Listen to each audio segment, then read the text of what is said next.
Now let's dive deep into this big LGBTQ story for today. I'm Dale Stein, and let's queer up gay culture. Are gay bars still our safe spaces?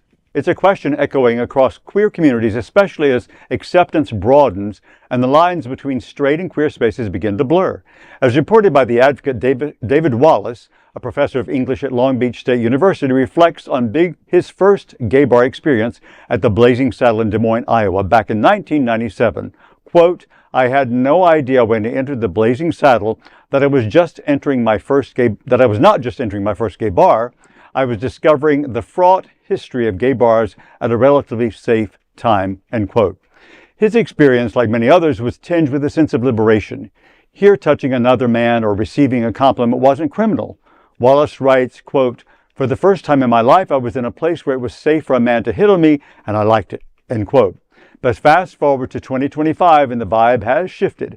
Increased queer acceptance has opened up more public spaces to LGBTQ plus people, yet paradoxically, it's created a dilemma. Do gay bars still matter?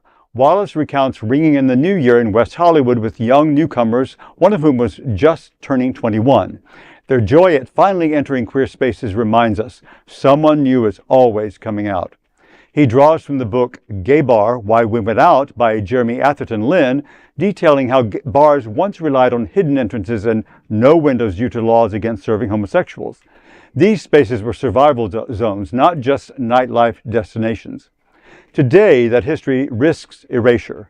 Wallace notes the frustration of straight women flocking to WeHo's the Abbey, celebrating their secondary gayness while overlooking the decades of trauma tied to queer spaces.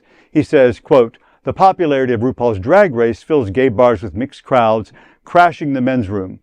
We still need gay bars as safe spaces for the newly out and as oases from the daily press of heteronormativity, end quote. As queer culture becomes mainstream, Wallace urges us to guard these spaces not just for what they are today, but for what they've carried us through. What do you think? Well, what I think is this. It kind of makes me think of another story we talked about some time ago, not too long ago, about intergenerationality. Is that a word? Yeah, it is. Because, you know, when I came out back in back in the dark ages, yeah, bars were where we went. I mean, that's where you went all the time to pick up people, to meet people, just to be free, to be me. Because even though I was in theater and music, you know, there were a lot of gay people in my world. Just in general life around, that's where you needed to go. Yeah. And that went on for decades and decades and decades. It's where you went to meet a hookup, to meet a man for, you want to get married, whatever. So I think it has changed a lot, of course. But there's something that makes me feel that even though they're more mixed, like with more straight people, more the girls, more this, I think that's just an evolution of that I think is important. And I'm here for it. I think it's great.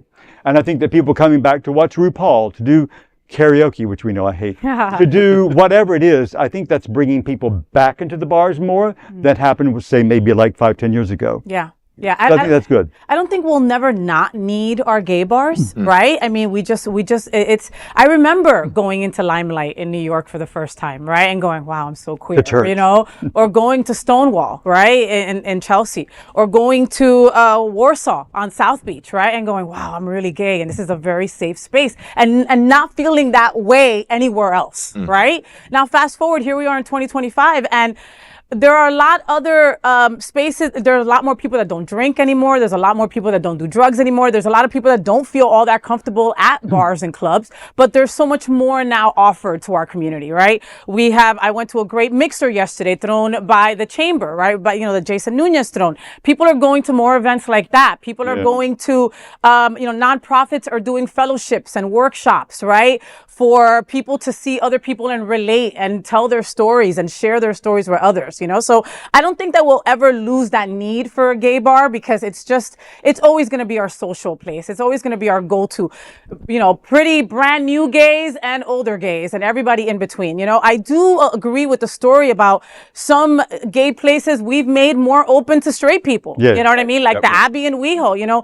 our house is an iconic it's really place like for a us, bar, but it's 99% straight people in Palace, there, you know, Palace on the beach, Palace on the beach, predominantly gay. Oh, you Aquaplex. know, all the entertainers are gay, everybody there is gay, and as a gay person, you're still welcome there with open arms, but predominantly straight place where people can go and, be who they are. One thing this story did not address, and it's a different topic, is look at all the lesbian bars that have closed, how few there are in the country right now.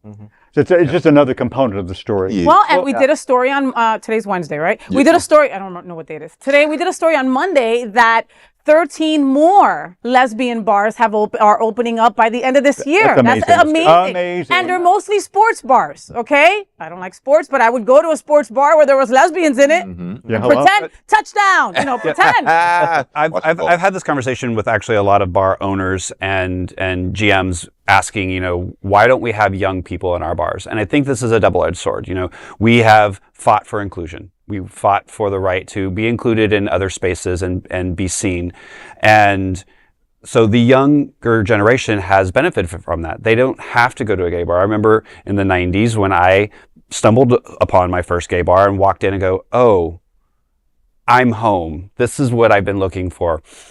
A lot of the younger generation hasn't needed to do that. Right. However, again, we keep talking about our history and places. Inclusion is getting eradicated as we see it right now. So these gay bars are going to be the fallback, and it's going to rally our community back together. However, that double-edged sword I talked about, we've said, okay, we want to be included in your spaces, and we now need to include you in our spaces. So it's an interesting conversation, and bars and general managers and owners right now are grappling with it. How do we get these younger people in? How do we get people in to keep our doors open so that we don't close and get erased? So the older generation needs to rally. The younger generation needs to come and see what's cool and new there, and and come together as a community. As a drag queen hostess for specifically the gay bar down in South Beach at the Gathering, I host events there Wednesdays and Fridays. I appreciate the patrons who make it their second home. When I host trivia there on Wednesday, there's this team called Us Divas, shouting them out.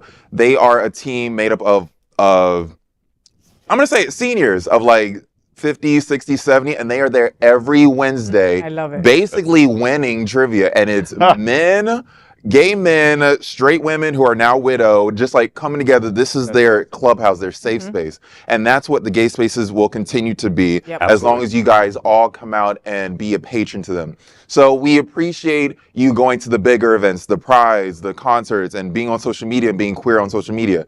You also got to come to the bars, the spaces that are just around you. Make sure you give them your money so that we stay around. And as the drag queen hostess, I just want to say thank you to all that already come to those spaces and give it your money.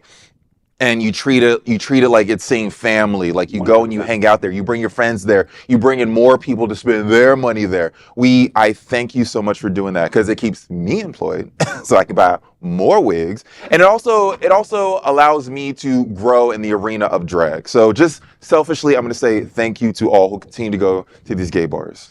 Love you, Bonnie. I love you. That is the big LGBTQ story for today. There is no other queer nonprofit media platform like this in the entire world. Support our LGBTQ stories by subscribing and sharing Queer News Tonight.